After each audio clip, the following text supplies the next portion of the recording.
பயப்படாதே, தேவனை நம்பு. உங்களுக்கு எப்போதாவது பயம் வந்திருக்கிறதா? பரீட்சையை பற்றியோ, உடம்பு சரியில்லாமல் போவதை பற்றியோ, அல்லது குடும்பத்தில் நடக்கும் ஏதோ ஒரு காரியத்தை பற்றியோ நீங்கள் கவலைப்பட்டிருக்கலாம். பயம் என்பது ஒரு இயல்பான ஒரு உணர்வு தான். ஆனால் அந்த பயம் வரும்போது நாம் என்ன செய்கிறோம் என்பதில் தான் எல்லாமே இருக்கிறது. தேவனை நம்புவதற்கு பதிலாக பயத்திற்கு இடம் கொடுத்து தவறான முடிவுகளை எடுத்த ஒரு ராஜாவை பற்றி இன்று நாம் கற்றுக்கொள்வோம்.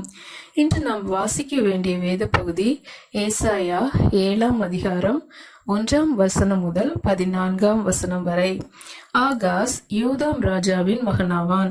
தன் தகப்பனின் மறைவுக்கு பிறகு ஆகாஸ் யூதாவின் ராஜாவானான். ஆகாஸ் ராஜாவாகும்போது அவனுக்கு 20 வயதாக இருந்தது. அவன் எருசலேமில் 16 வருடங்கள் ஆட்சி செய்தான். உண்மையுள்ள தன் தகப்பனையும் தாத்தாவையும் போல அல்லாமல் ஆகாஸ் கர்த்தரின் பார்வைக்கு செம்மையானதை செய்யவில்லை. உண்மையான தேவனை ஆராதிப்பதற்கு பதிலாக இஸ்ரவேல் ராஜாக்களின் பாவ வழிகளை பின்பற்றினான். பாகாலுக்கு விக்கிரகங்களை செய்து அவன் இன்னும் குமாரரின் பள்ளத்தாக்கில் பலியிட்டான். சுற்றி இருந்த அஞ்ஞானி ஜனங்களின் பொல்லாத வழக்கத்தின்படி தன் சொந்த மகன்களில் ஒருவனையே நெருப்பில் பலியாக கொடுத்த கொடூரமான பாவத்தையும் செய்தான் என்று வேதாகமம் சொல்கிறது. ஆகாஸ் தேவனை விட்டு விலகியதால் யூதா தேசம் பலவீனமானது. சீரியா தேசமும் இஸ்ரவேல் தேசமும் சேர்ந்து யூதாவின் மேல் படையெடுத்து வந்தன. பல ஜனங்கள் கொல்லப்பட்டனர், சிறைபிடிக்கப்பட்டனர். இந்த பயங்கரமான சூழ்நிலையிலும் தேவன் அன்போடு ஏசாயா தீர்க்கதரிசியை ஆகாஸை உற்சாகப்படுத்த அனுப்பினார். பயப்படாதே என்று சொன்ன தேவன் ஆகாஸை ஒரு அடையாளத்தை கேட்கும்படியும் கூறினார். ஆனால் ஆகாஸ் அடையாளம் கேட்க மறுத்துவிட்டான். தேவனை நம்பியதால் அல்ல, தேவனை தேடாமல் அசிரியா தேசத்தின் உதவியை நாட ஏற்கனவே அவன் முடிவு செய்திருந்ததால் தான் அசிரியா தற்காலிகமாக யூதாவை காப்பாற்றிய போதிலும் ஆகாஸ் அந்த அந்நிய தேசத்தை சார்ந்திருக்க தொடங்கினான். அசிரியாவின் விக்கிரக பலிபீடத்தை போல ஒன்று செய்து அதை தேவனுடைய ஆலயத்தில் வைத்தான். ஆலயத்தின் பரிசுத்த பாத்திரங்களையும் அகற்றிவிட்டான். 16 வருடங்கள் ஆட்சி செய்த பிறகு ஆகாஸ் மரித்தான். அவனுடைய உண்மையற்ற வாழ்க்கையின் காரணமாக அவன் ராஜாக்களின் கல்லறைகளில் அடக்கம் செய்யப்படவில்லை. அவனுடைய மகன் எசேக்கியா அடுத்த ராஜாவாகி தேசத்தில் பெரிய ஆவிக்குரிய எழுப்புதலை கொண்டு வந்தான். இன்று நாம் கற்றுக்கொள்கிற பாடம், பயம் நம்மை தேவனுக்கு நெருக்கமாக கொண்டு வரலாம் அல்லது தேவனை விட்டு தூரமாகவும் கொண்டு செல்லலாம். பயம் வந்தபோது ஆகாஸ் எல்லா இடங்களிலும் உதவி தேடினான். தேவனை தவிர நாமும் சில நேரங்களில் அப்படியே செய்கிறோம். பள்ளி நண்பர்கள், எதிர்காலம் அல்லது குடும்ப பிரச்சனைகளை பற்றி கவலைப்படும் போது நாமே எல்லா பிரச்சனைகளையும் தீர்க்க முயல்கிறோம். ஜெபிப்பதையும் வேதாகமும் வாசிப்பதையும் மறந்து விடுகிறோம்.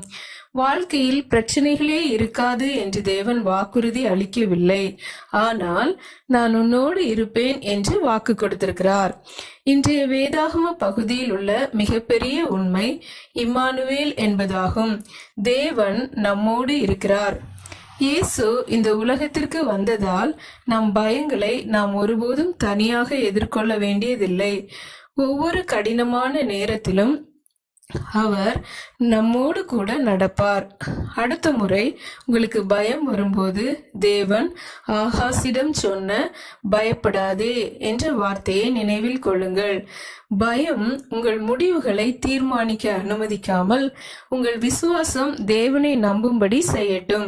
நாம் இன்று கற்றுக்கொள்கிற முக்கியமான பாடம், உங்கள் பயங்களை நம்பாமல் தேவனுடைய வாக்குத்தத்தங்களை நம்புங்கள். இன்று நான் படிக்க வேண்டிய மனப்பாட வசனம், நீ பயப்படாதே, நான் உன்னுடனே இருக்கிறேன்.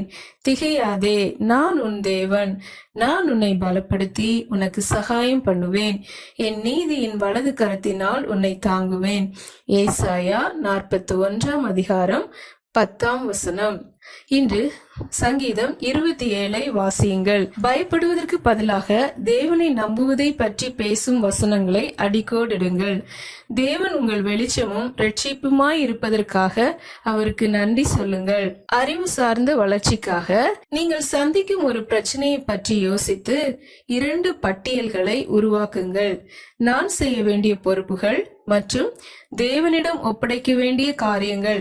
இந்த வித்தியாசத்தை புரிந்து கொள்வது ஞானத்தில் வளர உதவும். சரீர வளர்ச்சிக்காக இன்று நாம் செய்ய வேண்டிய காரியம், பயமும் கவலையும் நம் உடலை சோர்வாக்கும். 20 முதல் 30 நிமிடங்கள் நடைபயிற்சி செய்யுங்கள், விளையாடுங்கள் அல்லது உடற்பயிற்சி செய்யுங்கள். தேவன் தரும் சமாதானத்திற்காகவும் பலத்திற்காகவும் நன்றி சொல்லுங்கள். இன்று சமுதாய வளர்ச்சிக்காக நாம் செய்ய வேண்டியது, கவலையோடும் சோர்வோடும் இருக்கும் ஒருவரை உற்சாகப்படுத்துங்கள். அவர்களிடம் ஒரு நல்ல வார்த்தையையோ அல்லது இன்றைய மனப்பாட வசனத்தையோ பகிர்ந்து கொள்ளுங்கள். சில நேரங்களில் தேவன் உங்கள் வார்த்தைகள் மூலம் மற்றவர் இருதயத்திற்கு சமாதானத்தை தருவார். நாம் ஜெபிக்கலாம். அன்பு தகப்பனே, இந்த வேலைக்காக உமக்கு நன்றி செலுத்துகிறோம். நீர் எங்களோடு பேசின வார்த்தைகளுக்காக உமக்கு நன்றி செலுத்துகிறோம். கடினமான சூழ்நிலைகளில் நாங்கள் பயப்படாமல் உம்மை மாத்திரம் நம்ப எங்களுக்கு உதவி செய்யும். இதே வேளையில் யாரெல்லாம் பயத்தோடு கவலையோடு சோர்வோடு இருக்கிறாங்களோ அவங்களுக்கு நல்ல சமாதானத்தையும் சந்தோஷத்தையும் கொடுத்து ஆசீர்வதியும். இயேசு கிறிஸ்துவின் நாமத்தினாலே ஜெபிக்கிறோம் பிதாவே, ஆமேன்.